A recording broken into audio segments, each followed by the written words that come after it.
Welcome to Binding on the Frame. This is hosted by Tin Lizzie and I'm Denise.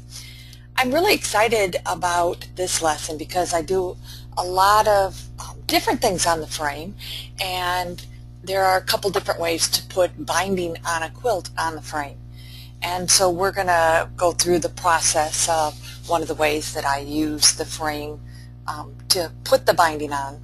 But also before that, I've had a lot of email questions come in, and so I thought I would go over a lot of, or quite a few of, the email questions and questions that you might have while on the webinar today. So some of the questions that we have that have been emailed, one is about time zone, and what happens is that sometimes we've missed the webinar due to the time zone, and that is really important to understand how the time zone works with the Citrix online with the webinar people. So what I've done is I've gone online, and this is what it looks like when you register. And when you register, at the top it says show my time zone.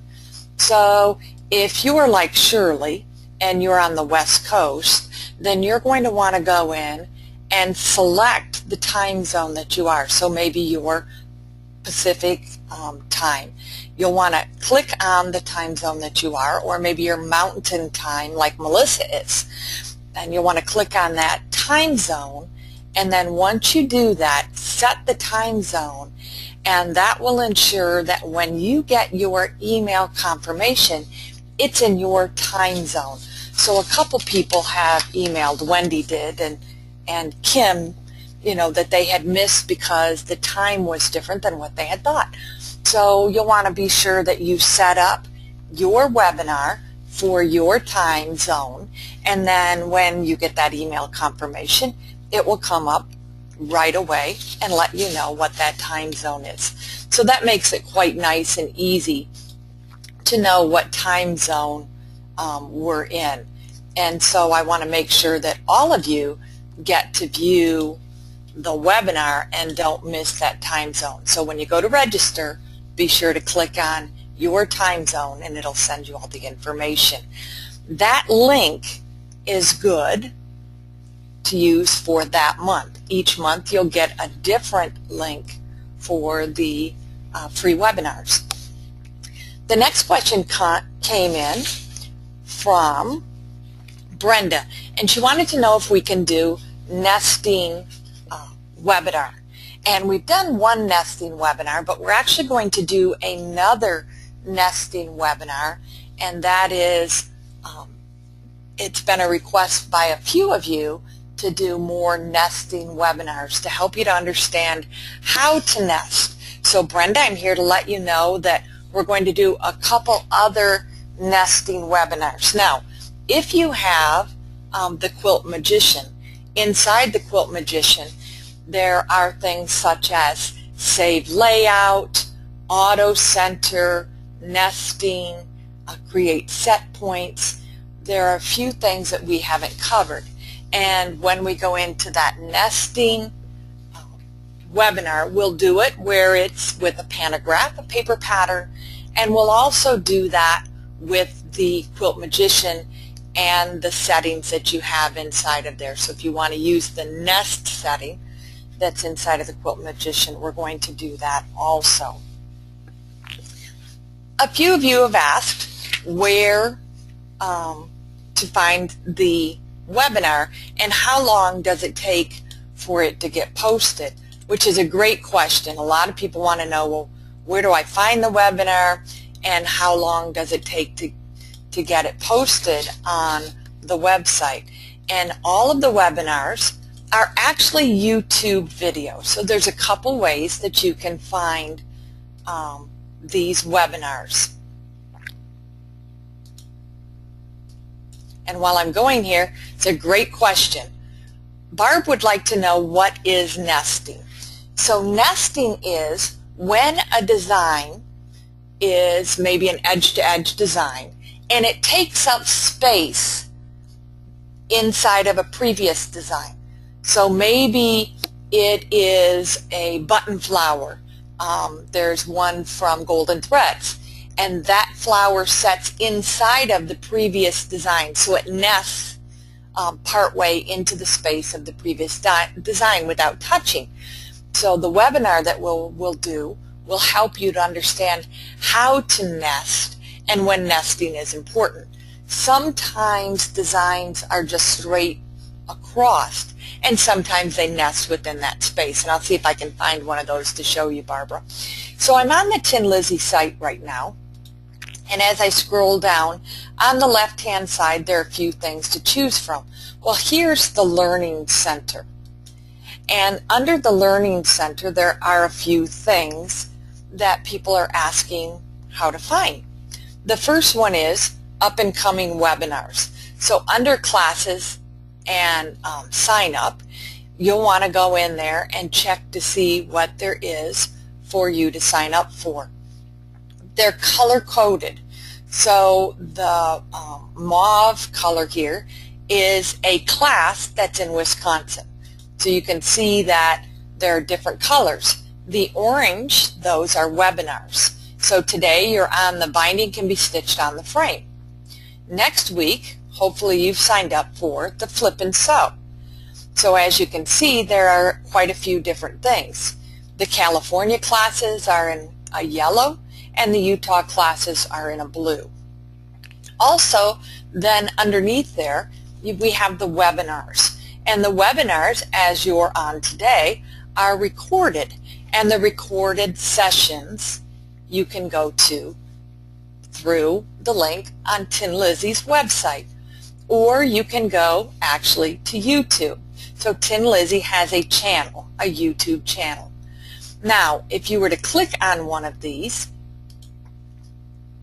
it will bring it up full screen. Now, I'm going to pause it as soon as it comes up.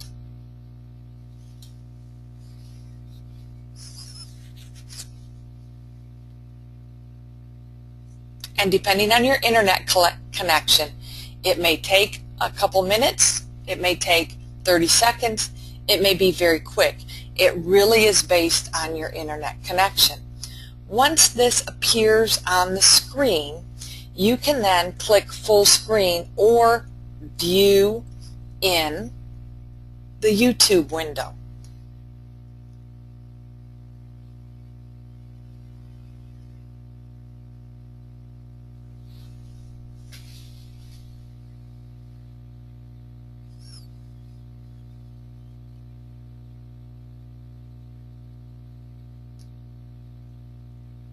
And then once you get that, if you're in the YouTube video window, you can let us know that you like it, because that's an important element for us to know that you like it.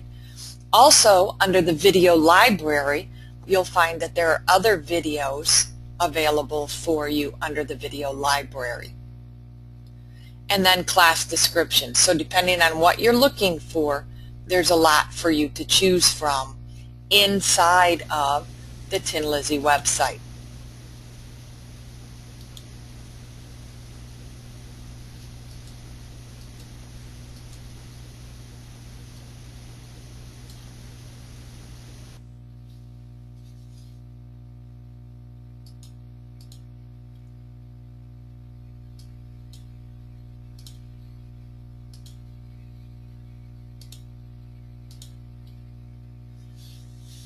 So that covers when will the webinars or the videos or the online classes be posted.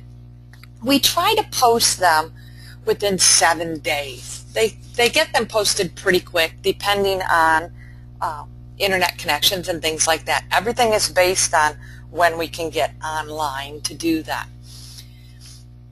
The next question, and that came in from Susan. The next question came in from Linda, and she's looking to save some designs for her Quilt Magician on her jump drive. And after unzipping them and importing them to the Quilt Magician in the Panto folder, she was having difficulty bringing those images in. And so she's asked for written instructions on how to save a design from the memory stick or to the memory stick, or downloaded from the internet to the memory stick. So back and forth. So we're working on that, Linda. I wanted you to know that we're working on getting written instructions along with a video to be able to save a design that you've downloaded, bring it to your memory stick, pull it up in the Quilt Magician, and then be able to use it with your robotics. Another question that came in was, is it possible to have more projects? This was from Marie, and she likes the project-based videos.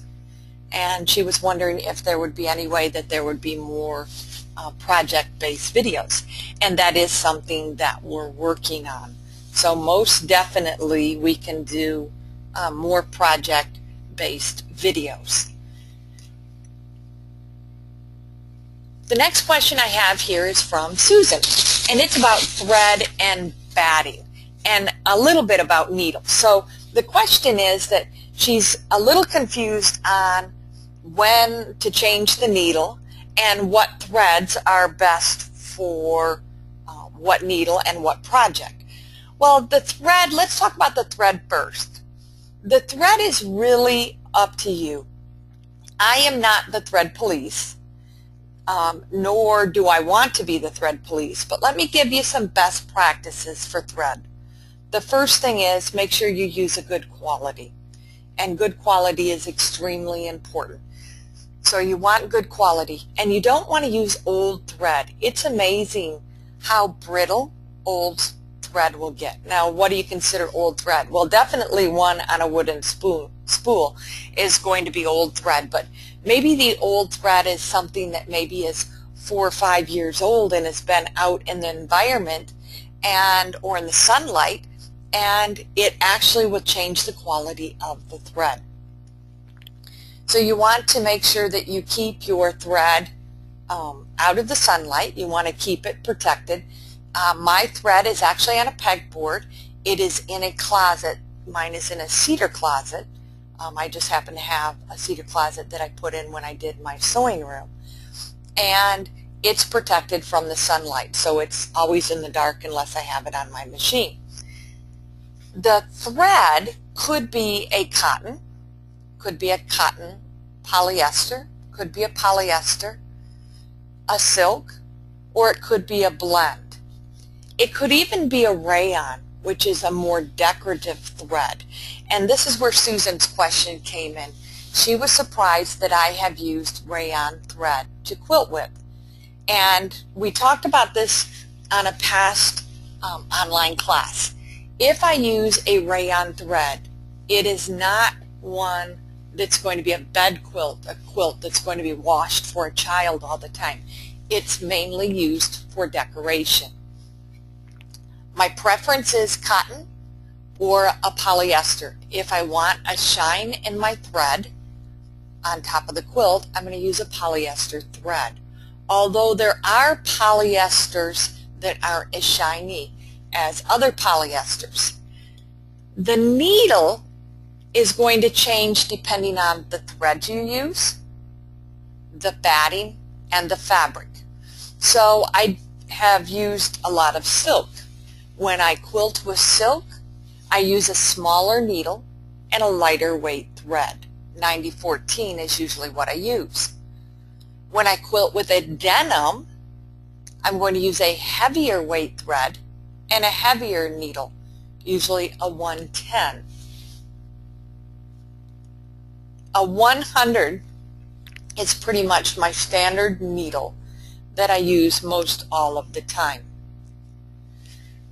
Now Marie says she likes to use Madeira Poly Neon. She loves it for quilting on the long arm, and it was recommended by her local quilt shop. And I do like the Madeira Poly Neon. It is very nice thread, and it quilts well both on the top and in the bobbin.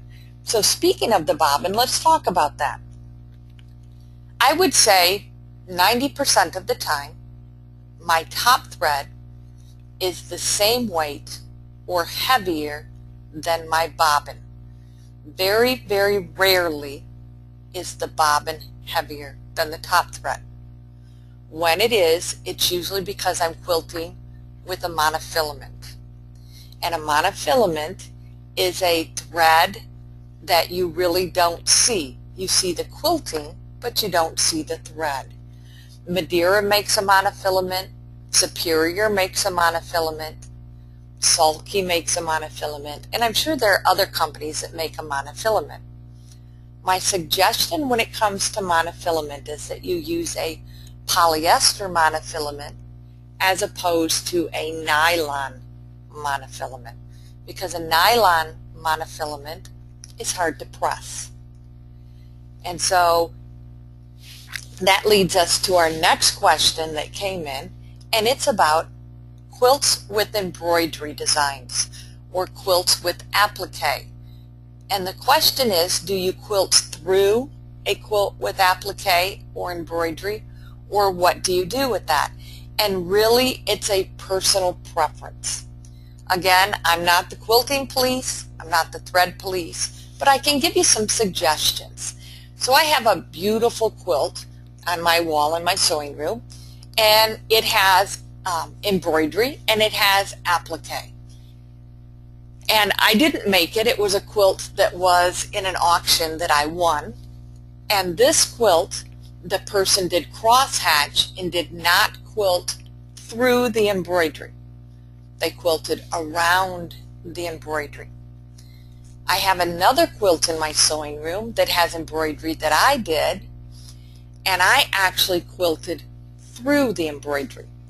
Because I find when you only quilt around the embroidery, it sometimes gets lofty. It looks like it's trapuntoed. So when I have an embroidery design, I tend to quilt through that embroidery design or do some detail in the embroidery design with a monofilament thread. And then that way, what happens is it helps to keep the embroidery down and flat like the rest of the quilt. So it's really a personal preference of what you might have. So we're going to go back to some questions in just a little bit. Let's continue on with our PowerPoint and let's talk about binding. So the first thing is, do you make your binding, and what size do you make your binding? And you cut and sew it, and do you sew it on a 45-degree angle? And do you know why you sew it on the 45-degree angle? I never knew this for a long time after I began sewing, why I cut on a 45-degree angle when I join the two together, or why I sew on a 45-degree angle. And so I took a few quilting classes as I was traveling, and one was about binding and how to make the perfect binding. And what I learned about binding was that it's really important to do that 45-degree angle because there's less bulk. It makes a nice transition in your binding with less bulk. Now the question always is, do you press to one side or do you press to the other with that 45-degree angle? I tend to press open with that 45-degree angle. Different than if I was sewing a back of a quilt together. Here's why. The binding doesn't have as much stress on it, in my opinion, as the back of a quilt. So when I'm stitching a back of a quilt, I'm going to press the seam to one side. That's going to help keep that seam together better.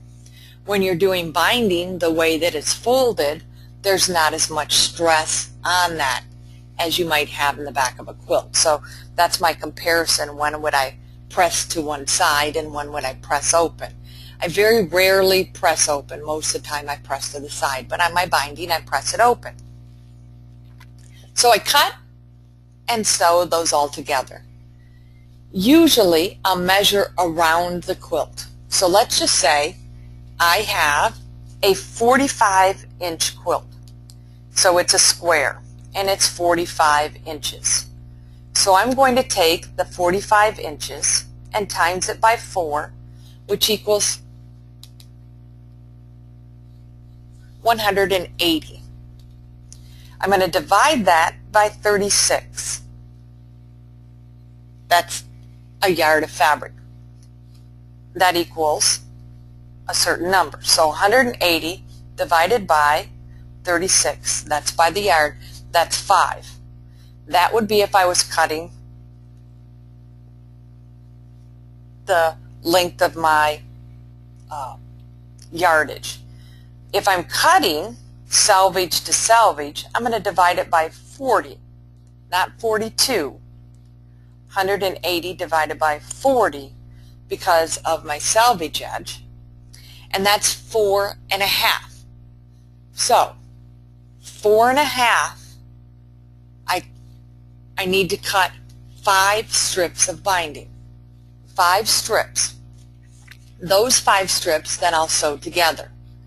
And my extra binding strips go in my binding or 2.5 or 2.25 inch hamper. I have the 3-bin hamper in my sewing room, and I drop those strips in there because if I want to make a fun wonky binding, I've got lots of strips left over to do. So I'm going to cut 5 strips, sew those all together. Now, how do we know what to cut those strips at? So let's talk about supplies, and then we're going to talk about cutting the strips. This is if we're going to make the binding that we're going to sew on the frame using straight lines. First thing we're going to need is, what is it we're going to quilt? We'll need the batting, the backing, and some thread. We're going to need the binding fabric. If your machine has channel locks, you're going to use the channel locks. Now, a channel lock is a straight line. You can lock your frame to do a straight line, and it moves left to right or forward to backward without deviating from that straight line. You might use your robotics. So depending on which robotics you have, you may have a line in your robotics. A line that goes left to right or a line that goes forward to backwards. Or maybe you're going to do this with your steady hand, and with your steady hand and some rulers, which we'll talk about in just a moment. For me, I always use best press with my iron when I'm doing bindings, borders, and backings. I'm going to best press that and make it be as crisp and clean as possible. I'm going to use a ruler foot. That's a higher foot that allows me to use the ruler all the way around both sides, all sides, front, back, and sides. I'm going to use the binding ruler by SewBiz. I'll show you that in just a moment. And then I use my long arm rulers. So maybe it's a straight line ruler, maybe it's a 4-in-1 ruler, maybe it's a 45-degree angle ruler. So there are lots of rulers for you to choose from depending on which one you want to use.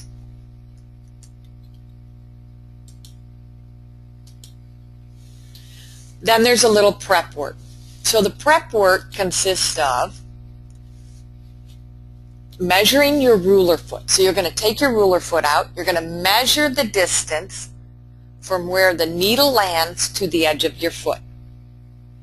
Okay? That's a real important measurement because we need to know what that seam allowance is going to be. We need to figure out the size of the binding.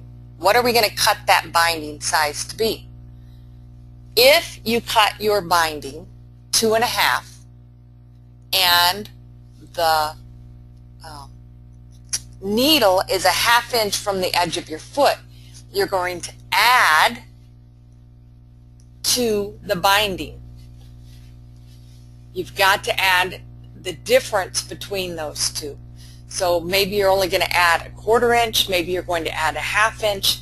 This is something that's going to take a couple practice shots for you to do to make sure that it's what you want. Okay? You're going to cut the binding whatever width you come up with. The first time I did this, I cut my binding 3 inches so that I could figure out exactly what I needed.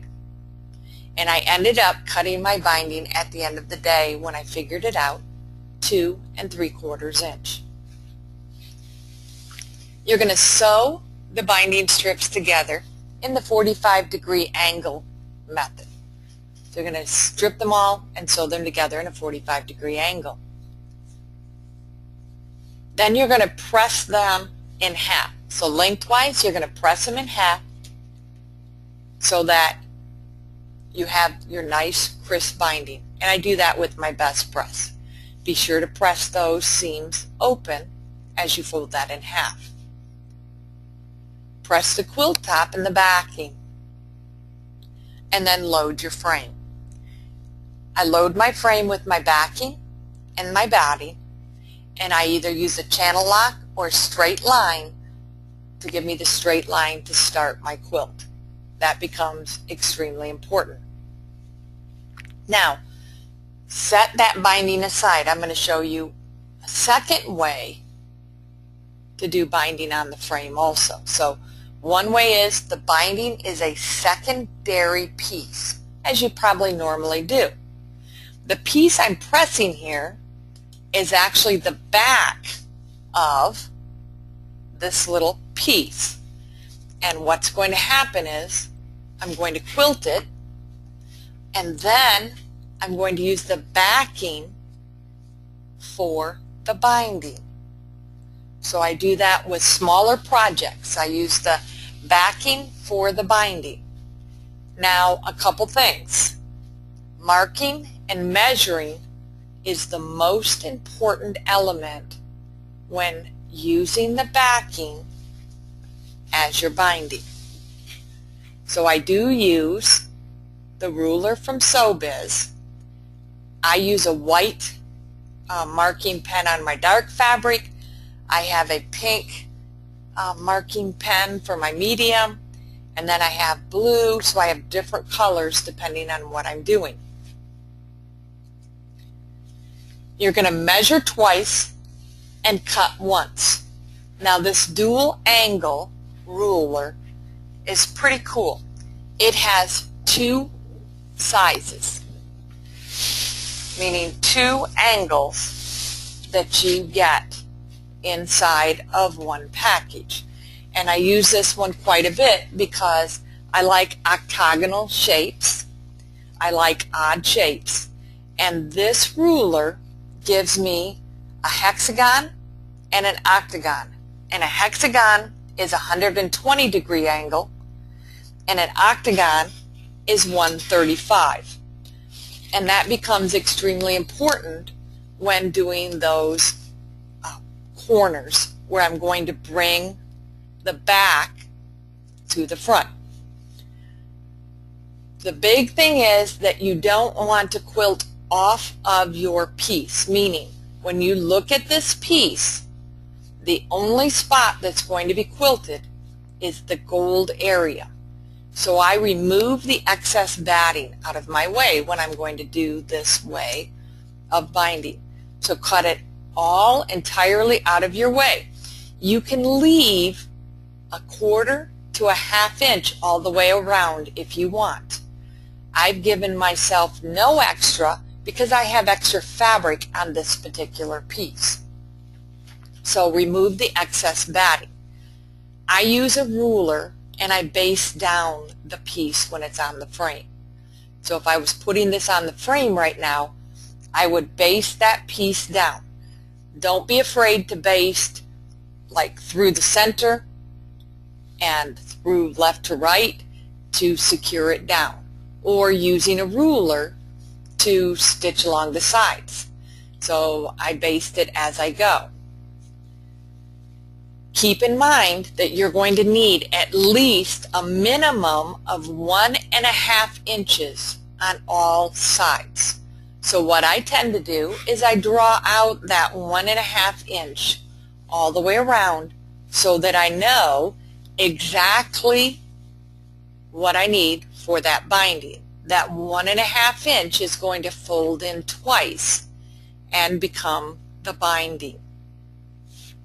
So I mark that all the way around. That marking is right from the edge of whatever it is I'm quilting, whether it's a placemat, a table runner, a table topper, a wall hanging. That distance I mark all the way around. Compensation will happen, but I want to make sure that I have enough fabric to do the binding all the way around. Now, once it's quilted, this piece is not, but for pictures, once it's quilted, then I trim. So quilt and trim. So that becomes an extremely important element. And I'm using scissors here. I would probably use a rotary cutter, but quilt and trim. Once you trim, then we're going to press all sides. So you're going to take it to the ironing board. Again, I use my best press. Press all the sides. So what you're going to do is you're going to turn in the raw edge to meet the raw edge of the quilt top, of the placemat, of the wall hanging. So raw edge to raw edge, press all the way around. What I tend to do is press in the round. So I start on one side and I go around and press it. I don't do opposite sides. I do a press, fold, press, fold, press, fold. Does it matter? No. You just need a good clean press, because where you've pressed becomes your stitching line. It's going to help you to visually see where you're going to stitch. So you're going to press all the way around and get your marks. Then I use the ruler. You may be somebody that doesn't need this ruler, and that's okay. I need the ruler. So I have an octagonal. I'm using the 135 degree. I mark it with that V that you see there, and notice my press. You can still see that press that I have there, because we're going to need that also. So we're going to mark past that line, 135 degree angle. So you can see that I've marked past that line. Then we're going to also mark the pressing line. So if you notice, there's a small little white dash line. Okay? So this truly can be done at any angle. It's just you need to know that degree, that wedge, that intersection, whatever degree that is. So I marked those little white hash lines. Those become an important element because that's how I sew the corners. So I'm going to fold the piece and sew this white line. So sew from here to here. So I fold these two spots together, this point and this point, right sides together. The right side is down. Okay? And I'm going to sew that white line. So sew from here to here with this wrong side out. This will be the right side, but it's the wrong side of the backing out. The right sides are together. Once I sew those, you will actually flip it twice. It does a two-fold and comes around and folds over top. Once it folds over top, then you stitch, press, and top stitch. Now, I'm going to pause there before we go to the next one. Really important to know that that extra fabric is an important element. Without that extra fabric, there's no reason to do the binding from the backing. The other thing is removing the excess. So you can do that as you go, or when you're complete. And you'll see that here in the next one that I'm going to show you. So I'm going to pause here to see if we have any questions on our live session and then continue on.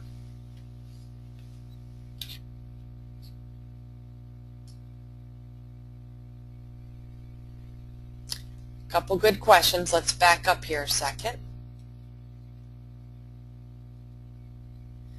So this ruler is a 135-degree angle, and what's nice about that is the 135-degree angle is actually the octagon, excuse me. Let's see. Did I do that right? No, the hexagon is the 120. The octagon is the 135. 5, 6, 7, 8. I'm counting how many sides I have. I have 8 sides. So I have the octagon, and I'm using the 135 degree, and 6 sides form 190 degree, and you can use the same ruler. So the 90-degree ruler can be used also with the original Quick and Easy mitered binding tool. So can you do different angles is the question. Yes, you can. You may have to calculate out this triangle, this shape inside of there, what that is, because each angle, each direction will change what that is. So if I go back here to look at the package, this is not necessarily the same angle as this, which may not be the same angle always of what you have. So depending on what you're doing, that angle is going to change. But pretty much you can do the backing as you're binding. Pretty simplistic. Good question. So the next piece I loaded was a backing, batting, or Simply Stable. And Simply Stable can be purchased from either of the learning centers, the training centers in Wisconsin or in Utah, along with the quilt grips. Somebody's asking about those, so you can get those at the learning centers, the training centers. So you're going to load your frame. I based it to the frame, which we've talked about, and then I based the piece to the space. So backing is the blue, batting or Simply Stable, and then I based this piece down. So you can see that there's a full rectangle all the way around this. It's basted in the space. I want to keep it straight because I'm going to put the binding on, and keeping it straight becomes an important element when doing this on the frame. So you don't want to leave the machine while you're doing this to keep the fabric smooth. If you're doing it freehand, of course you can't leave, but if you're doing it with robotics, you want to stay right with it to keep things smooth.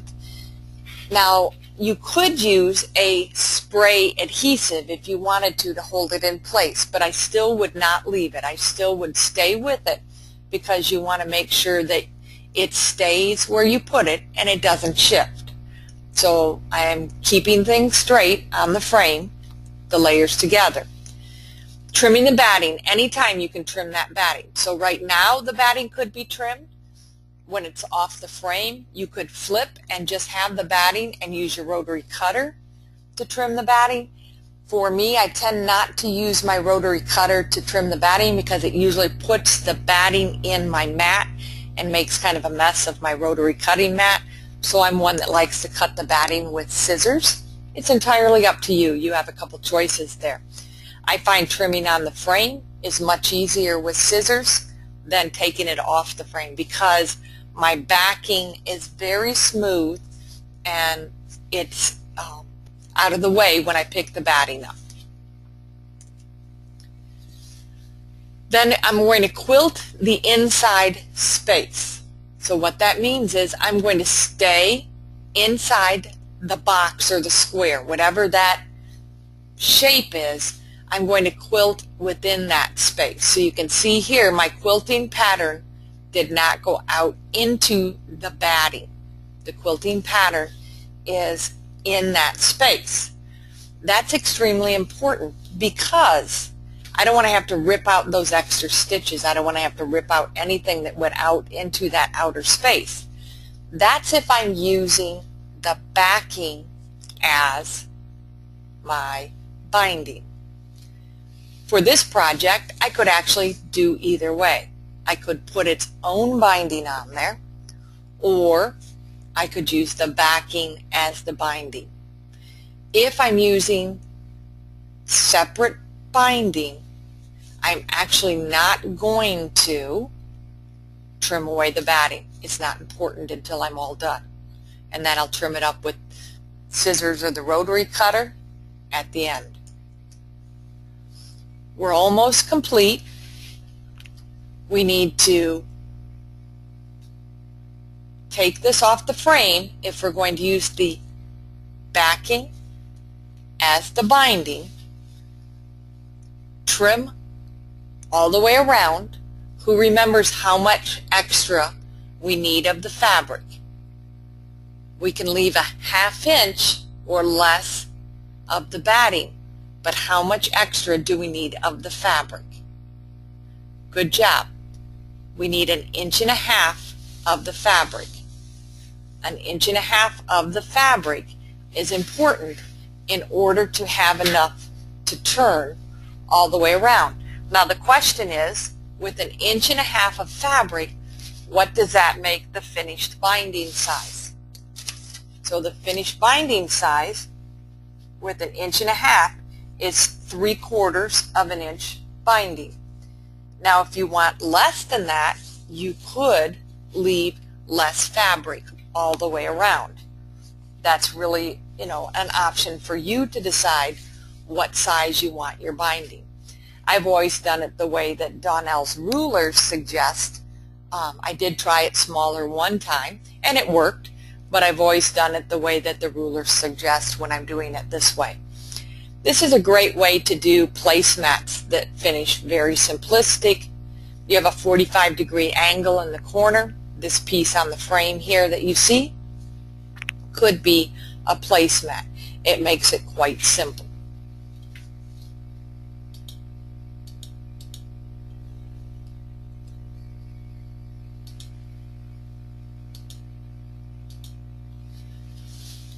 So quilting your project, my sample is a placemat. Quilt the entire runner, the entire placemat, whatever it is that you're going to make first before adding the binding. So when we go back to this image, you can see that the entire piece is quilted. Once that piece is quilted, then you can add your binding. You're going to start at the top center of this piece. So what do we need to do? Well, we need to find center of our binding, take the center of our binding, so from center left and center right. There will be a video that will accompany this with sewing the binding on that specific piece. And once we do that, then we're going to sew down the sides. So depending on the size you're doing, you want that binding to start center top, go down the sides, and end center bottom. If the quilt is larger, you're going to quilt the center, add the binding as you go, roll, quilt the center, meaning quilt the quilt, and then stitch the binding down as you go.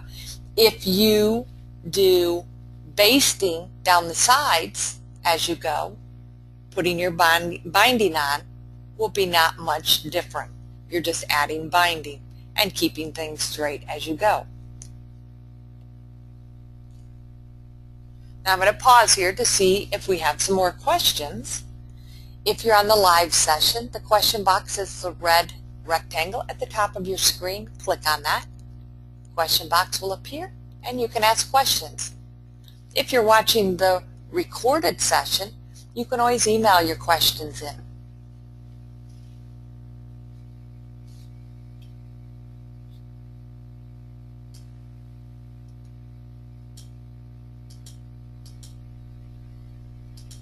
My binding, I cut 2 3/4 inch.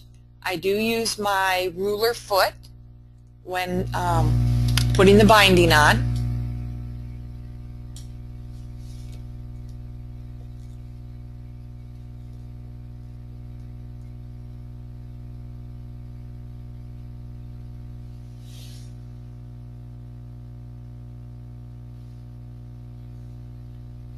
What's the largest quilt I have ever put the binding on a frame? I don't do real large quilts on the frame, mostly smaller. Some of them are my donation quilts for Project Linus or for the American Red Cross. I quilt for both of those, along with some for the Quilts of Valor. But mostly they're smaller quilts. I don't do it on the extremely large quilts. And no reason that I don't, I just haven't tackled that one yet. But I do know people that put their binding on for larger quilts on the frame.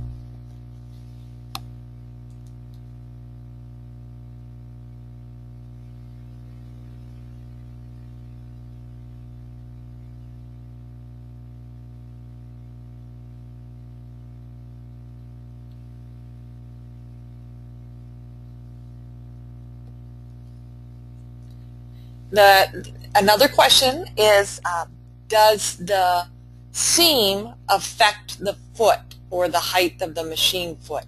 And it does not. That's why we press it with the seams out instead of to one side. That seam in the binding is not much higher than what we're already quilting. So no, it doesn't affect what we're doing at the moment. You know, if you had a large bulk binding you were putting on, I would say I would avoid doing that. Maybe you're making a binding out of a denim. Not that you would do that, but you never know. And that might be too high and you'd have to raise your foot. But you don't have to adjust your foot height when you're putting your binding on.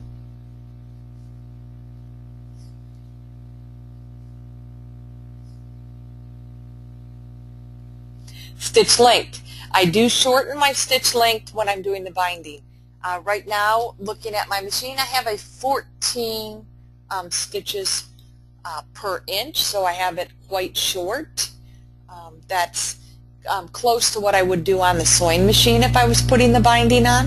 And then the next question is, why would I do the binding on the frame? It actually saves some time if I do it as I go.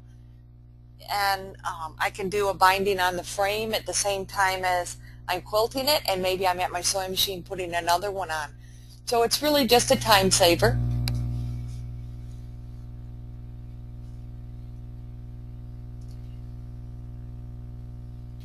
So while you're typing your questions in, I have a few more questions from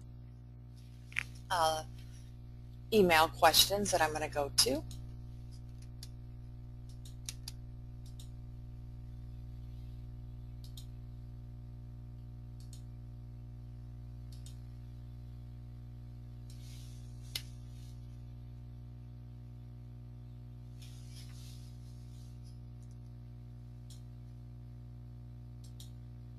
Kay is asking, how do you handle corners while on the frame?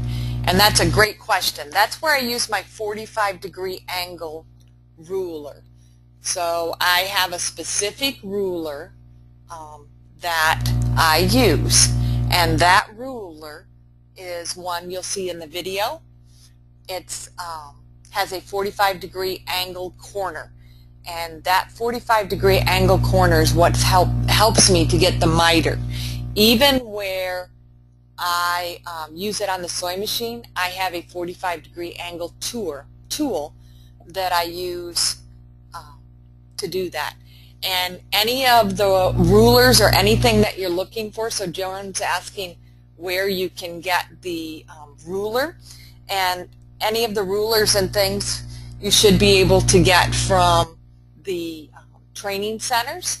And I will email them out today to let them know what rulers I talked about on the webinar.